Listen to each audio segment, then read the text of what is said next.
Outmanned and outmatched. KU gets blown out in their Big 12 tournament to Cincinnati 72-52. While the game was ugly, I do have a couple thoughts on the game, so let's talk about it. It was good, y'all. It's your boy JD6 here. I'm with my man. Shout out to KC Sports Authority. Make sure y'all go check that podcast out, man. You heard the man.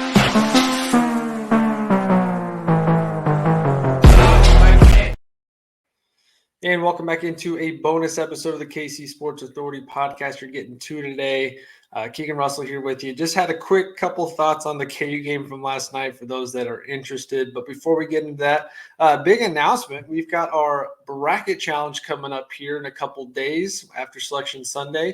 This is a free bracket challenge, of course, for you guys to sign up and play. The winner gets a $100 Rally House gift card. This is the second annual edition of this. Hoping last year we had about 100 entries, hoping to get to close to 200 or more this year.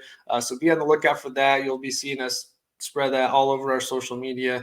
Again, the winner gets a $100 Rally House gift card. This is being done on the NCAA.com site this year. Easier for me to communicate to you guys. But we're also going to do some weekly prize giveaways. So each weekend of the tournament, we'll have a couple other giveaways. So make sure you are paying attention to all of that. And the best way to know when all that is coming up is to hit us up on all of our socials, Twitter, Facebook, Instagram, and TikTok at KCSA Pod. We'll be sharing some more information about that over the next couple of days. Okay, so KU gets blown out 72-52. There's really two storylines. The shooting slumps continue. It was an awful game for KU from that standpoint. But KJ Adams had a massive game. He looked really, really good. So let's talk a little bit about that.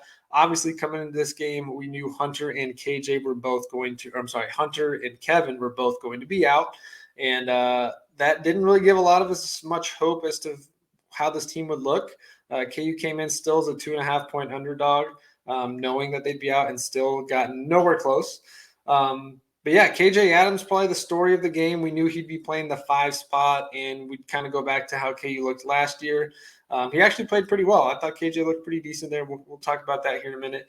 But really, this was the other storyline was KU was building a house with all these bricks. I mean, you talk about miss after miss after miss. To me, that was the biggest storyline into this blowout is missing open shots left and right while Cincinnati made theirs here and there. So let's get into some of the details. Like I said, KJ went off. He had 22 points. He was pretty much the only thing working in the first half.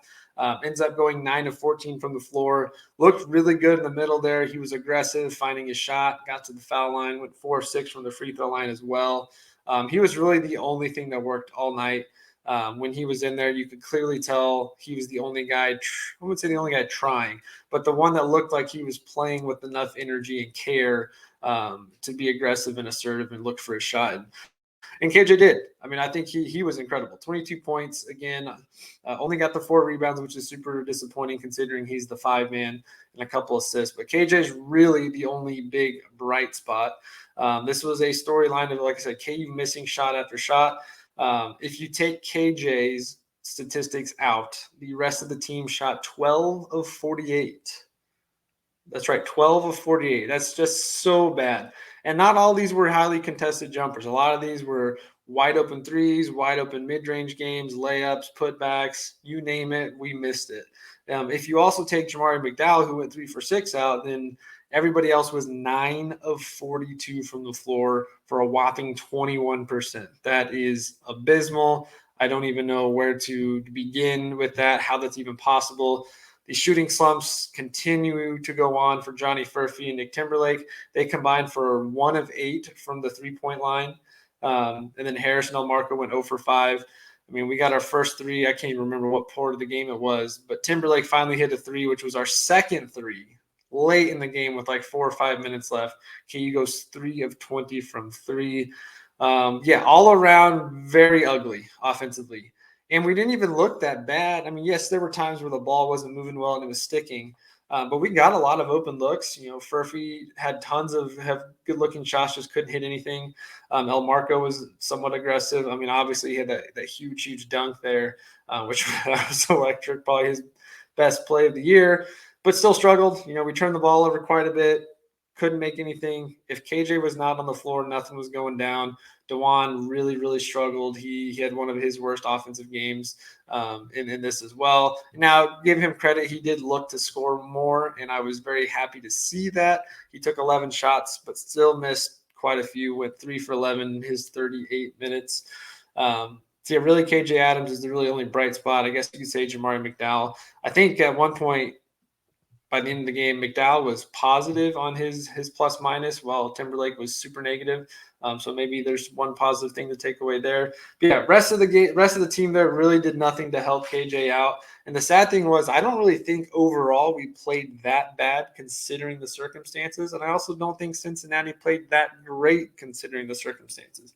They were much more aggressive. Skillions was fantastic in the paint. Nobody could stop him. We definitely struggled defensively. I think one of the big questions coming to this was, how are we going to rebound? Well, KU gets out-rebounded 49-38. And yes, there were a ton of rebounds because both teams did not shoot that efficiently. KU ended up shooting, I think, like 33% total for the game, something like that. Which is terrible, of course. And Cincinnati was held under 40%. So both teams didn't shoot the ball super well, but Cincinnati, of course, had all those threes that they hit, and they just got more shots up than we did. So rebounding was a struggle. I think Cincinnati had 16 offensive rebounds that led to 18 second chance points. You lose by 20. There's one part of the game you could look at. Had we gotten a couple more defensive rebounds and changed a couple of those possessions the other way, it's a lot closer. Obviously, though, if KU hits 3 more threes, there's another 9 points to dip into this lead. But overall, could have played worse, could have played better. I think Elmarko and Furphy were really good on the boards. They had 15 boards between the two of them.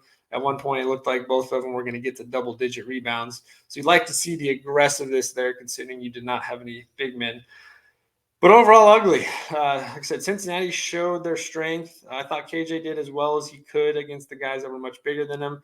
I think KJ on the offensive side, I was super impressed with how he went up against Bandaego. I don't know how to say it. Aziz Bandaego, the 7-footer for them. And I thought KJ looked great offensively there. Obviously, defensively, we still struggled.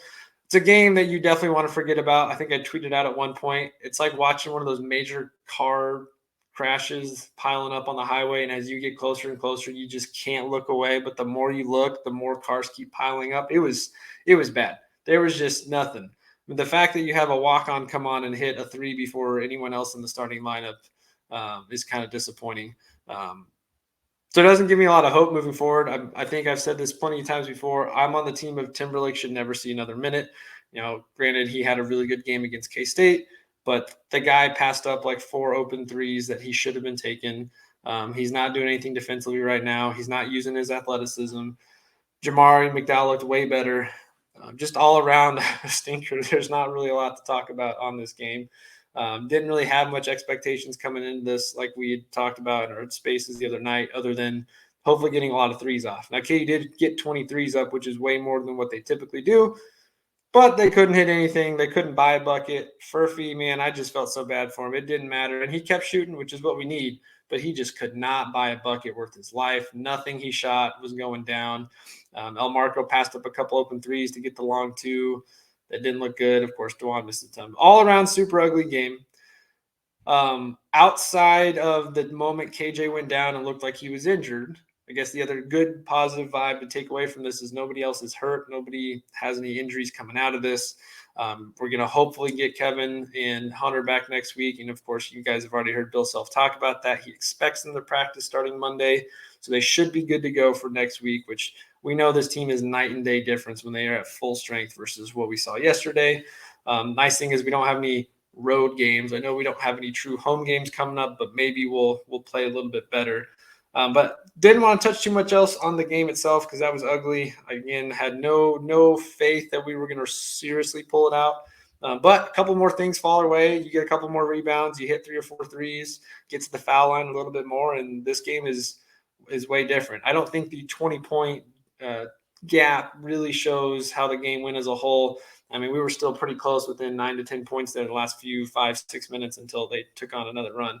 But what does that mean moving forward? Selection Sunday is coming up this weekend. Heading into this matchup, KU was a projected 3 to 4 seed, and that's probably generous because we don't know what's happening with Hunter and Kevin. I think we should anticipate the NCAA committee looking at Kansas with Kevin and Hunter both playing next week, so I don't think that'll hurt us too much. But now with that blowout loss, you're looking, maybe they fall as far as a 6 seed. Don't think that's likely unless Kevin and Hunter are both out. I still think this team's probably going to be a 4 seed.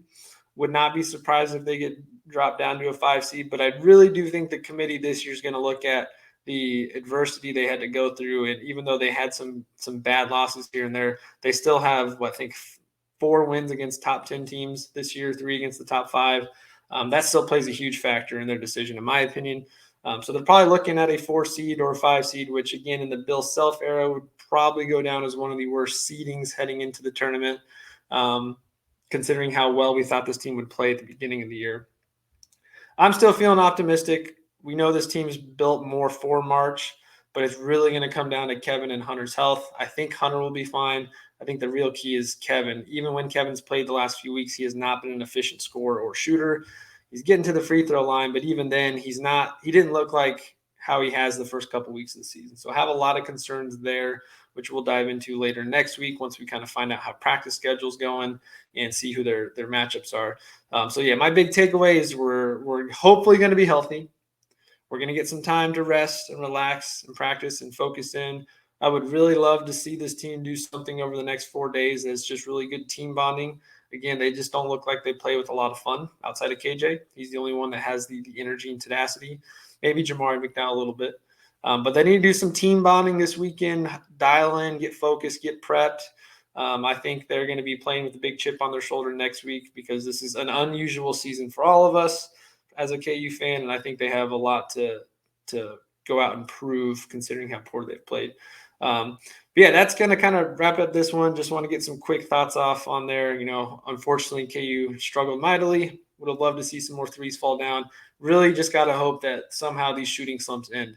I don't know if I've seen a team with highly skilled shooters like Kansas has in the sense of Timberlake and Furphy struggle this bad for like a 3-week stretch. I mean, outside of that K-State game for Timberlake, he's been really bad from 3. Furphy has been on a bad run for about 3.5 weeks now. So hopefully all that goes away into next week because if Kansas can hit threes and we get Hunter and Kevin back healthy, this team can still compete deep into the tournament. I don't have high hopes or expectations for it, but it is certainly capable. Okay, we'll wrap up there. Derek Johnson of Locked On Jayhawks is going to join us this weekend to kind of preview a little bit of Selection Sunday, get some of his thoughts heading into March Madness tournament, talk a little bit about Johnny Furphy. Has Furphy played poor enough the last few weeks to consider coming back? Who knows? We'll get his take on that. So stay tuned for that. But again, just as a reminder, we've got our bracket challenge coming up. So if you want to join us, this will be out here live soon on all of our social media handles. You can find the link there. This is a free bracket challenge. One winner gets a $100 Rally House gift card, but we will be doing weekly prize giveaways for each weekend of the tournament. Those will all be done through our Twitter page, so make sure you're following us on Twitter, Facebook, Instagram, and TikTok at KCSA Pod so you know about that. Again, $100 gift card to Rally House to the winner. Free to sign up. We'll have all those links out shortly. Hope you guys join us and have a lot of fun. We'd love to get over 200 entrants this year, double what we were at last year. So thanks again for joining me for this quick episode. Again, this has been another episode of the KC Sports Authority podcast. If you're listening to us on Spotify, thank you so much. Go ahead and follow the podcast there, leave us a review. And if you're watching here on YouTube, please do us a favor, hit that like and subscribe button right now. Help us get more of these videos in front of other Jayhawk fans like yourself and to continue to grow. We'd love to get to 500 subscribers throughout March Madness, and your subscription would certainly help us out. So again, thank you for joining me on this one. And let's hope this weekend is something we can forget about and get rolling back into March Madness. We'll catch you guys in the next episode.